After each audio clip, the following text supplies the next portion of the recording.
ఆరోగ్యశ్రీ ఏర్పాటు చేయడానికంటే ముందు మరో సమస్య వచ్చింది. మేము అధికారంలోకి వచ్చిన మొదటి సంవత్సరంలోనే చిన్నపిల్లలకు సంబంధించిన గుండె ఆపరేషన్లు చేయించమని చెప్పి ఒక పెద్ద ఊరేగింపు చేశాడు మందకృష్ణ మాదిగ. ప్లీజ్ మినిస్టర్ గారు. ఆయనకు కూడా 12 సంవత్సరాల వయసున్న పిల్లలందరికీ చేయించాలని చెప్పి ఊరేగింపు తీశాడు. ఆయన ఆ విధమైన ఊరేగింపు తీస్తూనే 12 సంవత్సరాల నుంచి, అంటే మేము అధికారంలోకి వచ్చిన మొదటి సంవత్సరంలో 12 సంవత్సరాల వయసున్న వాళ్ళందరినీ ఒక ఊరేగింపుకు తీసుకొచ్చి ఆ ఊరేగింపులో అలసటతో 22 చచ్చిపోయారు కూడా పిల్లలు. మా దృష్టికి వచ్చిన వెనువెంటనే ఏమాత్రం ఆలస్యం చేయలేదు అధ్యక్ష. అందుకే అధ్యక్ష వెంటనే ఏర్పాటు చేసామా లేదా? వెంటనే ఏర్పాటు చేసిండా లేదా? ఇప్పుడు మీ దగ్గర ఉన్న ఆరోగ్యశ్రీ కార్డు ఎంఆర్పిఎస్ పోరాటం చేసింది, కానీ మాదిగల కోసం చేయలే, అందరి కోసం చేసింది. అందరి దగ్గర ఆరోగ్యశ్రీ కార్డు ఉన్నది. ఆరోగ్యశ్రీ కార్డు విలువ మినిమం ఇవాళ 10 లక్షలు అని అర్థం. అంటే 10 లక్షలతో కూడిన వైద్యం ఎక్కడికి వెళ్ళినా అది ఉచితంగానే వస్తుంది. ఇది ఎంఆర్పిఎస్ సాధించింది. 2, మన ఊర్లో ప్రతి ఇళ్లల్లో వికలాంగులు ఉండకపోవచ్చు, కానీ ప్రతి ఊర్లో 20 మందో 30 మందో 100 మందో ఉంటారు. 2007లో 200 పెన్షన్ ఉంటే ఇవాళ 4000 పెన్షన్ ఉన్నది. ఇంకొక 2000 రేపు పెరగబోతున్నాయి. 6000 పెన్షన్. పక్క రాష్ట్రంలో ఇప్పటికే వికలాంగులకు 6000 పెన్షన్ ఇస్తుండ్రు. దేశం మొత్తం మీద ఎక్కడ కూడా ఇప్పటికీ 1000 రూపాయల పెన్షన్ దాటట్లేదు.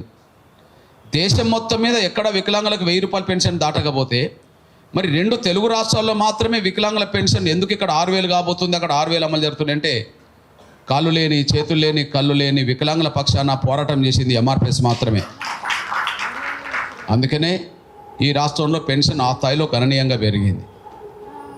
ఎవరి కోసం చేశాం? వికలాంగుల కోసం చేశాం. మరి వికలాంగులు ఒక మాదిగల్లో ఉంటారా? కాదు, అన్ని కులాల్లో పేద వర్గాల్లో ఎక్కువ వికలాంగులు ఉంటారు. అంటే అందరికీ మేలు జరిగింది, అది మీ ఊరిలో కూడా ఉన్నది. ఆరోగ్యశ్రీ కార్డు వచ్చింది, అది మీ కుటుంబంలో ఉన్నది. మీ ఇళ్లలో ఉండబడే మన ముసలోళ్ళకు సంబంధించిన విషయంలో, లేదా భర్తను కోల్పోయిన వితంతుల విషయంలో ఇవాళ 2000 పెన్షన్ వస్తుంది. రేపు ఇంకొక 2000 పెరగబోతున్నాయి. ఆంధ్రప్రదేశ్లో 4000 పెన్షన్ ఇప్పటికే ఇస్తున్నారు. 2004, 2014 మధ్యలో 10 ఏళ్లలో ₹1 పెరగలే.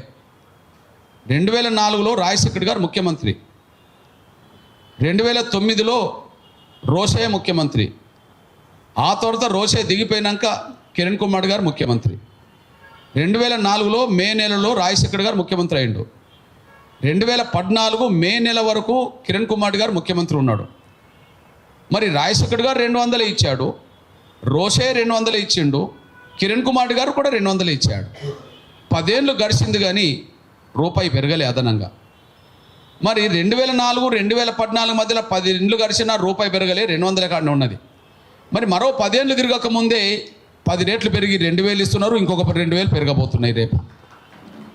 మరి 10 ఏళ్ళలో రూపాయి పెరిగింది, మరో 10 ఏళ్ళలో 10 వంతలు ఎట్లా పెరిగినాయి, ఇంకొక 10 వంతలు రేపు ఎట్లా పెరగబోతున్నాయి అంటే అక్కడనే వృద్ధుల పక్షాన, వితంతుల పక్షాన పోరాటం చేసి సాధించింది ఎంఆర్పిసే దేశంలో ఎక్కడ లేదు. ఇది మీ కుటుంబాల్లో మన ముసలోళ్ళకో, భర్తను కోల్పోయిన అక్కలకో, చెల్లెలకో ఈ పెన్షన్ వస్తున్నది. అంటే కొన్ని సందర్భాల్లో ప్రతిపక్షాలు కూడా కొన్ని అంశాలు విస్మరిస్తే, ప్రతిపక్ష పార్టీ కాకపోయినా, ప్రతిపక్షం అనే రాజకీయ శక్తి మాకు లేకపోయినా ఎంఆర్పిఎస్ మాత్రం ప్రతిపక్ష పాత్ర పోషించి ప్రభుత్వాల మీద యుద్ధం చేశాం.